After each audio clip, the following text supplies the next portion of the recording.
Olá, meu nome é Paulo Seleguin Júnior, eu sou professor da USP, aqui no curso de Engenharia Mecânica no campus de São Carlos. Este caso, essa palestra que vocês vão ver agora, é um dos estudos de caso mostrados no âmbito da disciplina Elementos de Máquinas Térmicas e Processos Contínuos e trata do desenvolvimento de um rack industrial para a produção de frio em supermercados e processos, por exemplo, de produção de alimentos. Espero que vocês apreciem. É um projeto da CSPE Comgás para o desenvolvimento de um protótipo de rack de refrigeração acionado a gás natural para supermercados e indústria de frio alimentar. Então isso foi feito em 2006, que era uma época antes daquele problema na Bolívia, né? Esse projeto ele tinha esses objetivos, ou esse cronograma, digamos, seria de responsabilidade da USP, a gente faria toda a modelagem do sistema. A fase 2 ficou a cargo da Bitzer. A Bitzer é uma fabricante de compressores herméticos, né? Tem de parafuso também. A montagem do protótipo seria por conta da Bitzer. A instalação do protótipo para teste por conta da Comgás, em parceria com o Pão de Açúcar, né? A gente escolheu um supermercado, era um Extra lá da Moca, em São Paulo, que foi instalado esse protótipo. Tá? Medição e avaliação a cargo da USP também, tá? E a divulgação dos resultados, palestra, papers, etc., USP em parceria com a Comgás. Então esse aqui é o mundo lindo, maravilhoso, como a gente imaginou no início. Essa história, né, teve altos e baixos muito interessantes, tá? Por isso que eu gosto de contar esse caso aqui na aula. Tá? Então eu vou explicar um pouquinho a parte 1, que é a modelagem. Detalhando um pouquinho mais aquele item, porque é assim que funciona, né? A gente senta, faz a reunião e vai detalhando e depois tenta executar da forma como planejamos. Então, primeiro, desenvolvimento de um modelo matemático para simulação do rack, porque a gente queria desbancar os motores elétricos, ou seja, a gente que eu digo a Comgás, né? Queria competir com a CPFL, no caso, né, no fornecimento de energia. Então a CPFL fornece energia através de um motor elétrico, a Comgás fornece energia através de um motor de combustão. Tá? Então a gente precisaria fazer primeiro um modelo matemático para simular esse rack, que depois eu vou explicar exatamente o que ele é, e mostrar que ele seria vantajoso em relação ao acionamento elétrico. Tá? Depois, em função, a partir desse modelo e dos resultados, a gente faria uma pré-seleção dos principais componentes do sistema. A otimização, tá? Essa otimização é um assunto que a gente vai ver, vocês vão ver no próximo curso comigo, que é modelagem e simulação de sistemas térmicos, esse é o nome da disciplina. Tá? Então eu não pude abordar muito isso daqui. Tá? Depois, o desenvolvimento do projeto básico, ou seja, eu vou voltar a uma transparência. Aqui na fase 1 e 2, da 1 para 2, o projeto executivo seria feito pela Bitzer, que é o projeto de construção, mas quem faria as especificações do projeto, ou o anteprojeto exatamente, seríamos nós. Eu vou seguir essa sequência aqui, né? 1.1, 1.2 e tal. Então, como seria o desenvolvimento desse modelo? Em primeiro lugar, tem que falar do sistema como ele é, o sistema frigorífico. Seria, então, um sistema, como está indicado aqui, ó. Vamos começar aqui do compressor e do motor. Isso é um ciclo frigorífico, basicamente, né, acionado por um motor de combustão interna a gás natural. Então, esse aqui é o motor de combustão interna. Isso aqui é um compressor de parafuso, que é um compressor que permite você injetar parte do gás no meio do parafuso, vamos falar assim, tá? No meio da compressão. Guarda essa informação por enquanto. Então, aqui estou acionando, aqui eu tenho o compressor de parafuso, então aqui eu tenho o vapor superaquecido saindo do compressor. Tá? Ele entra aqui, é um separador de óleo simplesmente, né? Então ele vem aqui, vapor superaquecido, mas ele carrega um pouco de óleo também.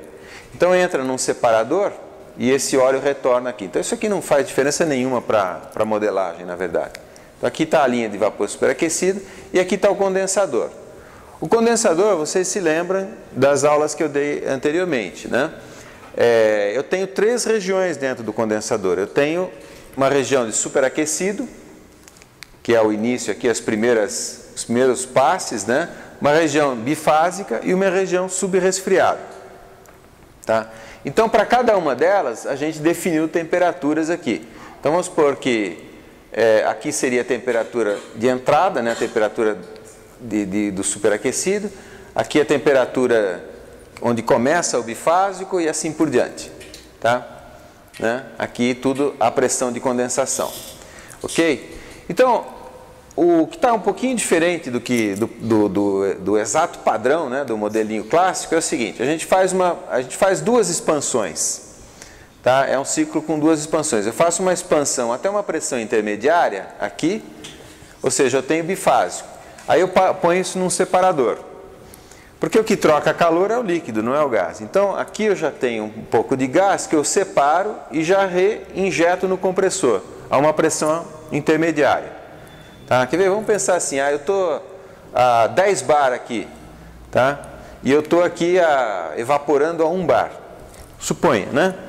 Então eu faço uma pré-expansão de 10 a 5 bar, tá? Aí eu separo o vapor, injeto no compressor, na posição equivalente a 5 bar, e o líquido eu expando mais uma vez, até o 1 bar final. Com isso eu aumento a eficiência do ciclo.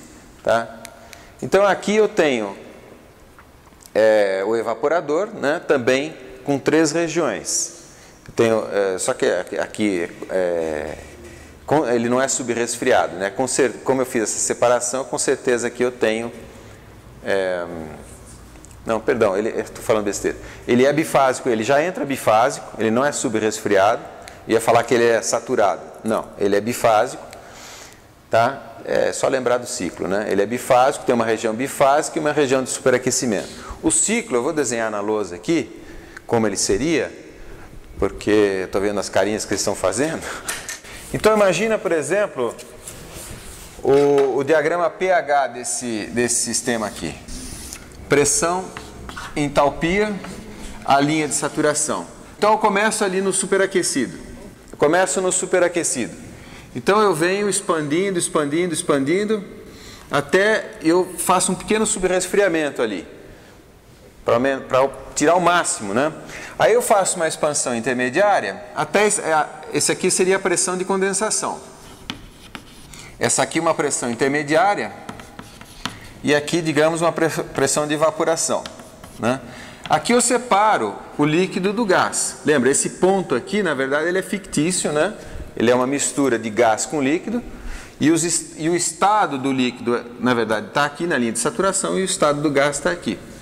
Então, o líquido, eu faço uma nova expansão aqui. Ó. O líquido eu expando até aqui. Né? E aí eu faço a evaporação.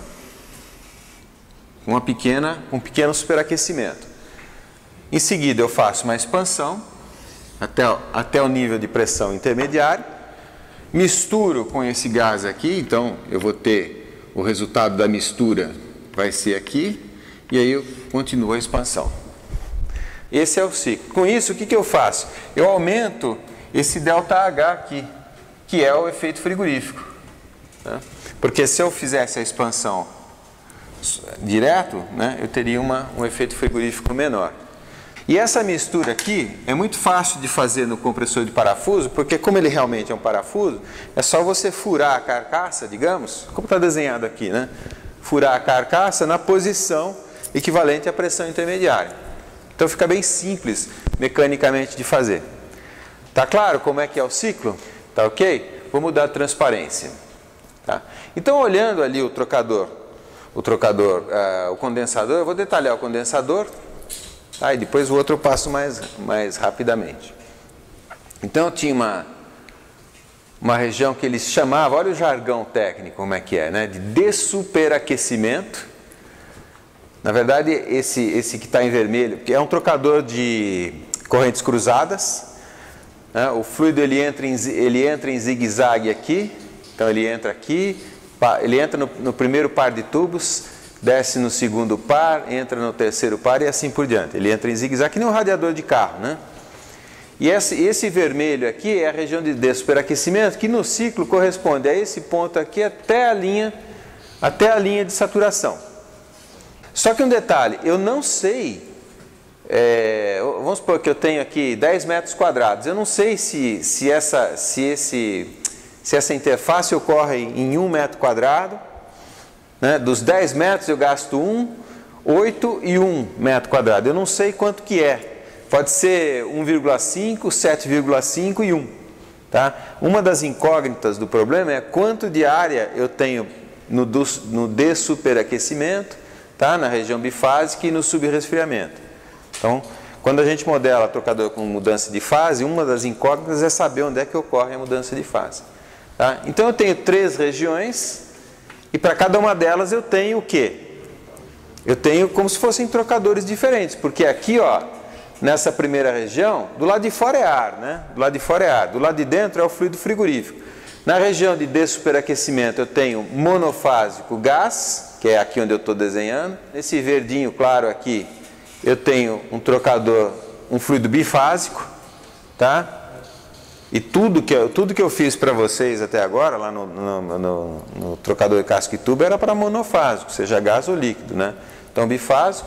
E no azul aqui, que seria esse trechinho final aqui, ó, tá? É o subresfriado, então eu tenho monofásico líquido. Então é como se eu tivesse 3 trocadores de calor em série, tá? Ó, a modelagem é assim, 3 trocadores de calor em série, mas eu não sei quanto de área tem cada um deles, eu só sei a soma total das 3 áreas, porque isso é geométrico, né? Tá? Então, esse aqui é o detalhamento do condensador, que é essa região aqui, e o evaporador é a mesma coisa, só que são só 2 regiões, uma bifásica e uma monofásica gasosa. Tá? Então, olha lá as equações. Eu quero que vocês olhem essas equações aqui, ó. Isso daqui são as 3 equações, mais uma quarta que é para efetividade, né, para a região de superaquecimento, no trocador de calor. Então, olha lá, começa nessa daqui, ó. Balanço de energia do lado frio. O ar não muda de fase, então MCP ΔT. E a nomenclatura é complexa, mas vocês não precisam entender a nomenclatura, só precisam entender as equações. O lado do gás, né, do fluido refrigerante, ele muda de fase, então eu tenho que escrever MΔH. Tá? Então, tá lá, MΔH. E esses Hs, tá, uma vez que eu conheço a pressão de condensação, eu conheço esse ΔH. Tá? Então, isso daqui fica fácil. Agora, a equação de balanço de energia na interface, que seria o equivalente da média logarítmica, olha como é que a gente escreve. Aqui, ó, essa equação aqui, ó. Tá vendo? É o CP mínimo, que seria a menor capacidade térmica. É o CP mínimo, o epsilon, CP mínimo ΔT. Quer dizer, esse CP mínimo ΔT é o quê? O Q máximo nessa equação aqui da lousa. E esse epsilon é a efetividade, que nesse caso é uma efetividade complicada. Por quê? Porque é um trocador de correntes cruzadas em região bifásica. E aí eu vou nos livros e manuais e tiro essa expressão aqui, ó. Essa expressão para o epsilon, tá vendo? Em função do número de unidades de transferência, né? que é equivalente ao U vezes A. É UA dividido pelo CP mínimo, né? Capacidade térmica mínima. E, tá vendo? Tem aqui uma expressão complicada, mas é o que modela aquele tipo de trocador de calor. Então, independente se o negócio é complicado ou não, é possível fazer. O negócio é complexo, porque tem muitas equações, mas cada equação é muito simples. Eu estava olhando essa equação aqui, ó, lembra que eu zoomei essa daqui. Aí a coisa se repete. Não sei se vocês estão vendo aqui, por exemplo, tem mais uma folha de equações aqui, ó. Tá vendo? Eu tenho equações muito simples, do tipo, essa equação aqui eu vou ler para vocês porque vocês provavelmente não estão enxergando, mas está dizendo assim, a área total do evaporador é igual à área da região bifásica mais a área da região superaquecida. Tá? A área total do trocador de calor do evaporador eu conheço, mas ela é igual à área de bifásico mais a área superaquecida. E ela se torna uma incógnita do problema. Tá? Então essa equação, né, vai ficando maior, cada vez maior. É só a repetição da mesma coisa. E aí aparece, né, no cálculo do NTU, eu preciso calcular os U's, né? Os coeficientes globais de troca térmica, que depende dos H's. H's coeficientes de convecção.